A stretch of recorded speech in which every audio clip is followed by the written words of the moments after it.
In the heart of the state of New Mexico is the city of Albuquerque.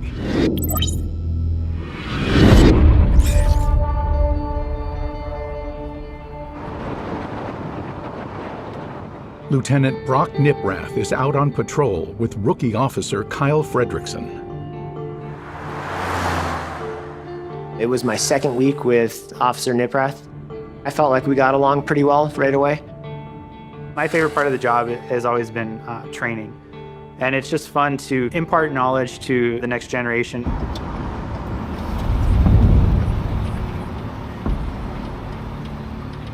The officers respond to a robbery in progress at a local store.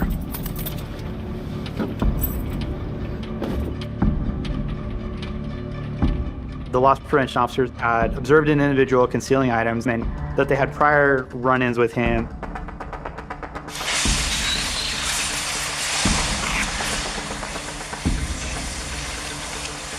You guys outside? It's all a bunch of toys into a bear and into the We saw him kind of walking around the store. He would go to an area that was less crowded and then he would conceal an item in his backpack. He's not being overly brazen. He's, picking smaller items, things that might not be on the security tag. It's not high value items. It makes my job more difficult because I have to deal with him instead of maybe dealing with something more serious. So it is a little frustrating to watch somebody do that kind of thing. What makes it a good training situation is the recruits will get a good opportunity to learn how to conduct an investigation. All that gets done on a shoplifting in a relatively low stakes environment. I would expect this confrontation to be a, hey, stop, give me your ID, and we move on. Maybe give him a citation. We would consider this kind of like a lower stakes call, obviously, because they're stealing. We don't necessarily have any indication that they have a weapon. So going into it, it's a little bit easier to lower the stress on a recruit officer, give them opportunities to build up their confidence.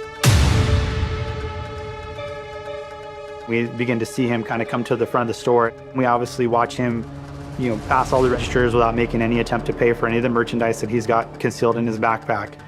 That's when we decide to go take him into custody. So you kind of psych yourself up. You start game planning. If he runs, I'm going to do this. If he gives up, we can do this. If he fights, we're going to do this. Hey, boss. Hey, man. Don't do it. Stop.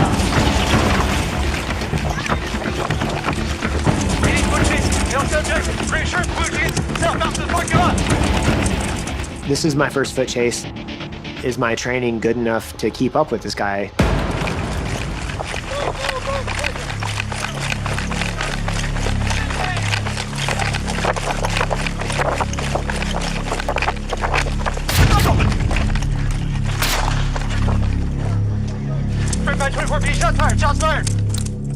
He grabbed the gun and pulled it out of his waistband. The barrel of the gun was within a foot or two of my face. It was a feeling that this is going to hit me and this is going to hurt a lot.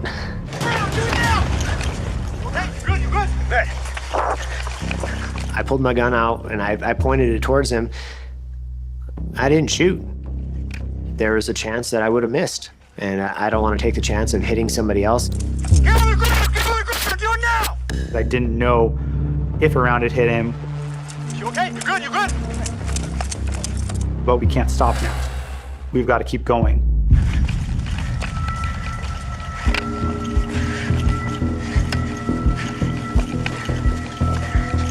I felt like I had noodles for legs, and I was having to force my feet to keep moving.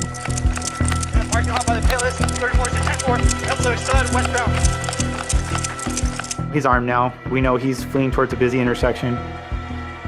My biggest concern is I don't want him to have an opportunity to, steal somebody's car at gunpoint or take a hostage. It looks to be a WMA, ponytail, it's across Eubank. You're good? Check yourself. Officer Niprath was telling me to stop and to check myself to see if I was shot. I didn't think I was.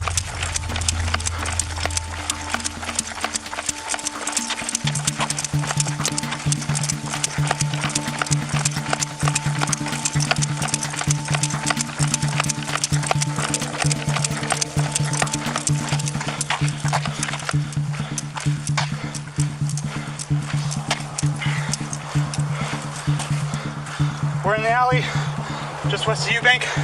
Looks like the mail stop joining the neighborhood. Advise southeast. I don't have eyes on him anymore. What's your 20? I'm in front of the Yearwood. Subject said that the guy jumped the fence back here. We don't follow him when he jumps over the wall because it presents a danger to us. Obviously, he's got a firearm and he could be waiting on the other side of the wall to ambush us.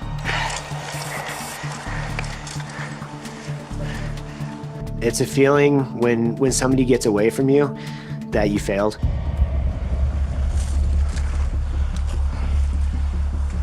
Hey Kyle, step forward into the alley so I can see you.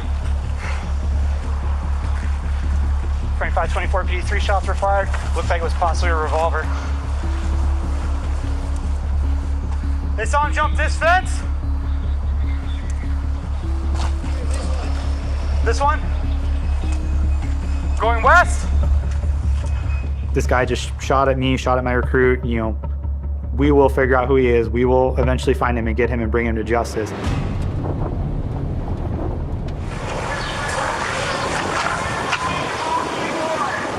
We had police units on the perimeter making PA announcements over a loudspeaker, telling citizens to stay inside, you know, if anything happened, to call us.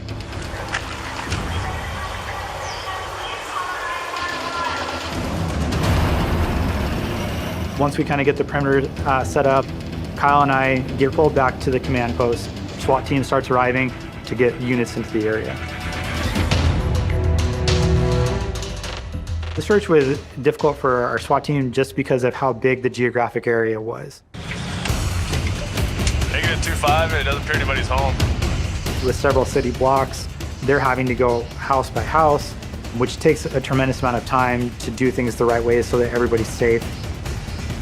One of our biggest fears was that he was going to break into a home and take hostages. Police department. Hi, is there anybody inside that's not supposed to be? No, I looked around and I didn't see anyone. Okay, is there anybody that's in your backyard that's not supposed to be? On the back? No. Yeah, do you have any dogs back there? No, my dog is inside right now. Cool, can you stay inside? We're gonna search your backyard. Okay. Is there a lock on your gate? Yes, it is. Can I have the key? Okay, let me just go on front. All right. As part of our SWAT team deployment, they launched our helicopter, which is equipped with infrared imaging, you know, thermal imaging. It has microphone capabilities to give commands to subjects, and they have radio communication with us, the SWAT team and ground units. 4 hours into the search, the suspect is still at large. But then, a call comes in to 911. So there's a house behind us, and there was a guy coming out the window in a red shirt, and as soon as he seen the helicopter, he jumped back in the window. He actually looks like this guy that he comes around and tries to sell people stolen shit. My wife was standing in the door too, and she said that it was Charles. Officers are now able to identify the suspect as Charles Purvis.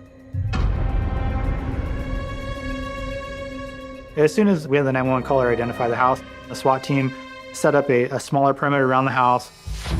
Charles, we know you're in the house. It's time to come out of the house. Come out the front door with your hands up and empty, and we can't guarantee your safety.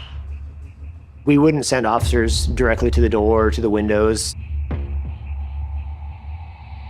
We don't want somebody to get shot.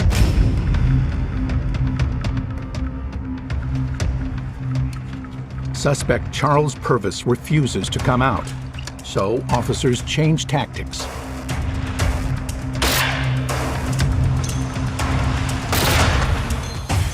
The safest option is for us to try and force him out with the use of chemical munitions like tear gas.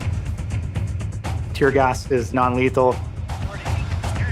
Come to the door and open it! It makes it hard to breathe. It makes your nose hurt. It makes your throat hurt. It makes your lips burn. It makes your eyes hurt. Charles, come out the front door with your hands up and empty, and we can't guarantee your safety. Follow the instructions of all officers, and we will get you out of there safely. Open the front door. He said he can't open the door.